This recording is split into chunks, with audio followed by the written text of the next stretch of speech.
Hi, welcome back to Math as a Second Language, where I've entitled today's lecture, Have You Ever Seen a Number Revisited?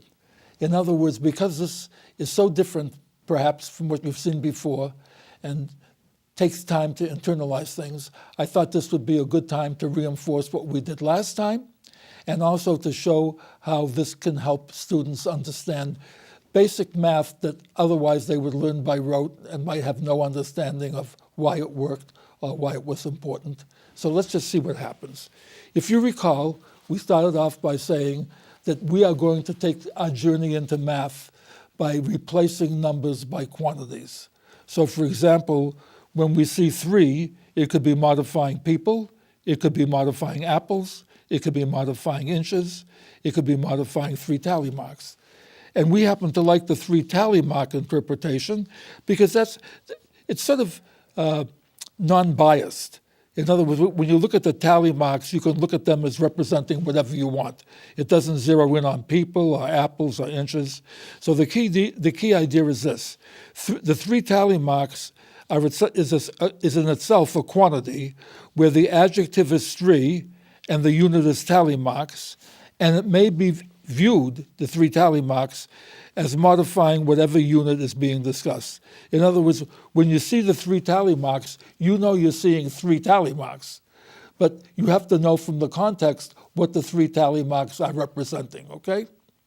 So that's what we're going to do. We're going to visualize numbers as tally marks, and the tally marks themselves will be a number that modifies a particular unit.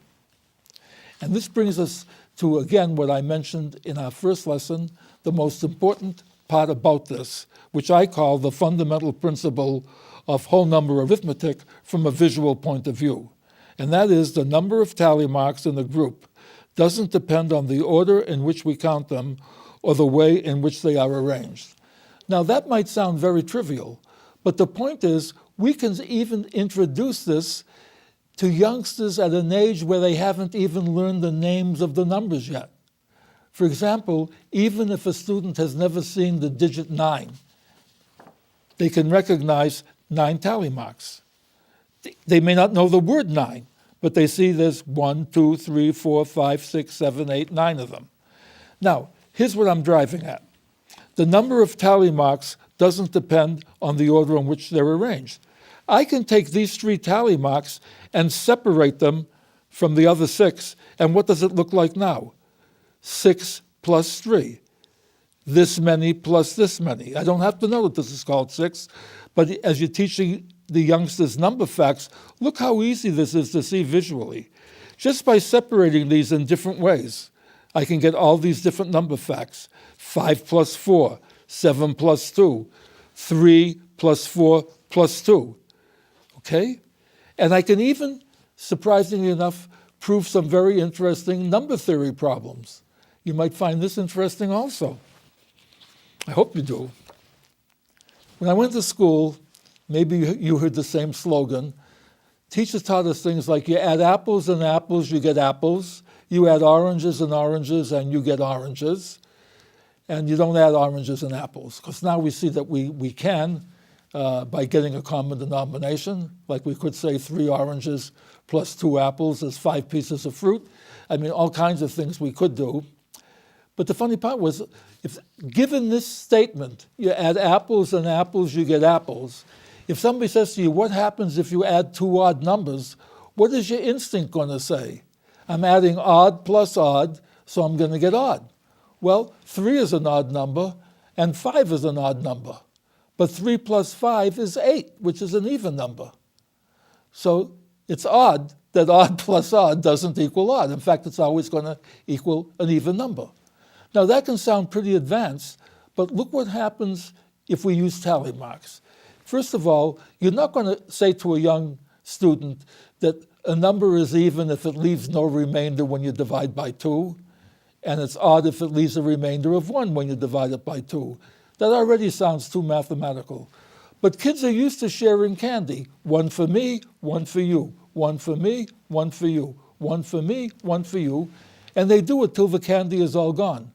By the way, did you ever notice that when you do that, you're dividing by 2 without even knowing what the numbers were and what the answer is? In other words, you're dividing something in half just by counting one for me, one for you, one for me, one for you. You don't even have to know what the total amount was to know that each person gets the same amount. Well, now all you have to say to a young student is, we'll call the number even if when you're all through dividing the candy, there are no pieces left over. And we'll call it odd if there's one piece left over. And there can't be more than one piece left over, because if there were two pieces left over, you could give each person one more. So that should be a relatively easy way for people to understand even and odd. You're divvying up the candy, one for you, one for me, one for you, one for me. If there are none left over when you're giving out all the candy, that was an even number. If there's one left over, it was an odd number. And in terms of a picture,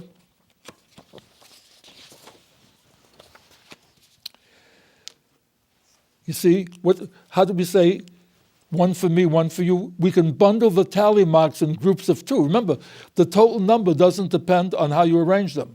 So we can group the tally marks in groups of twos. And it's an odd number if after we've made as many groups of two as we can, there's one left over. So this represents an odd number. This represents another odd number.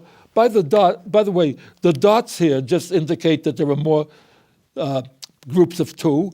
And notice also that the number of groups of two here doesn't have to equal the number of groups of two here. The important thing is only what? If the number is odd, when you're through grouping by twos, there's one left over. So here's one odd number, here's another odd number. Now, how do you arrange the tally marks? No matter how you arrange them, you don't change the total number of tally marks. Well, look at the one piece that was left over here and the one piece that was left over here form another bundle of two, and there are none left over. So in other words, here's a very visual way that a youngster, even almost at preschool age, could learn to comprehend. Nothing magical, just plain, simple idea that the number of tally marks in a group doesn't depend on the order in which they're arranged or how you count them. Now, knowing that, let me give us the practice problem that we're going to end each session with. Again, remember what we're going to do. You're going to read the problem. You're going to pause the tape while you work on the problem, and then resume watching after you've either solved the problem or decided you'd rather see the solution. Whatever you want to do is up to you. That's another nice thing. There are no proctors in the room. It's just you and me, and we're on the honor system, okay? The important thing is for you to enjoy the course, to learn as much as you can, to become as comfortable as you can while you're learning it, and how you accomplish that is an individual thing, okay? So pause the tape, and when you're ready, resume it.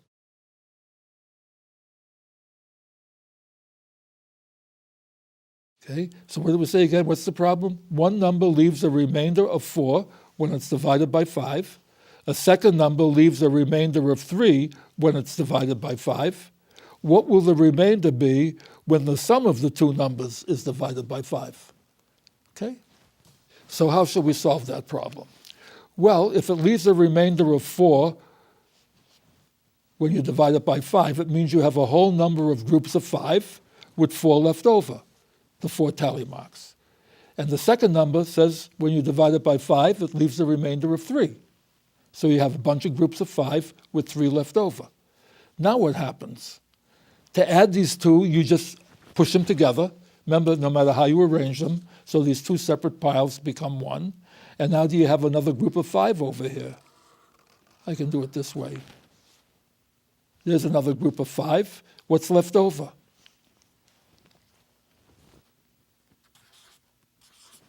Okay? And this brings us to sort of a fun thing you can do with the students. List the numbers starting with 0 and make 5 columns. 0, 1, 2, 3, 4, 5, 6, 7, 8, 9, 10, 11, 12, 13, 14. See what's interesting here? All the numbers in the column that's labeled 0 leave no remainder when you divide by 5. All the numbers in the column labeled 1 leave a remainder of 1 when you divide by 5. See what's happening? All these numbers leave a remainder of 2 when you divide by 5. All these numbers leave a remainder of 3 when you're dividing by 5. And all these numbers here leave a remainder of 4 when you're dividing by 5. So here's a fun way to get the kids to practice addition if you want. You say to a student, pick any number that's in column number 4 and pick another number that's in column number 3 and add them. Don't tell me what the two numbers are. But I bet you that your answer will be in column 2. Why? Because every number in column 4 leaves a remainder of 4 when you divide by 5. Every number in column 3 leaves a remainder of 3 when you divide by 5. And we just showed that any number that leaves a remainder of 4 when you divide by 5, added to any number that leaves a remainder of 3 when you divide it by 5, leaves a remainder of 2 when you divide it by 5. So what I'm hoping is that you now have the idea of how powerful something as simple as using tally marks can be. In other words, long before we get to place value, long before we get to a whole bunch of other things, let students use their intuition, and geometrically, we see things easier than we do analytically. In other words, if you say to a person, 3 plus 2 equals 4 plus 1, that's not self-evident. But if you say to a person, join these 2 points by the shortest possible path, they almost instinctively will draw the straight line. In other words, we tend to think more from a geometric point of view than from an arithmetic point of view. So my idea would be start with the things that are visual, and then when the problems become too complicated to look at visually, show how the visual picture translates into the strict mathematics. That's the approach we're going to use. So until next time, have fun, okay, study hard, and I'm looking forward to our next lecture together.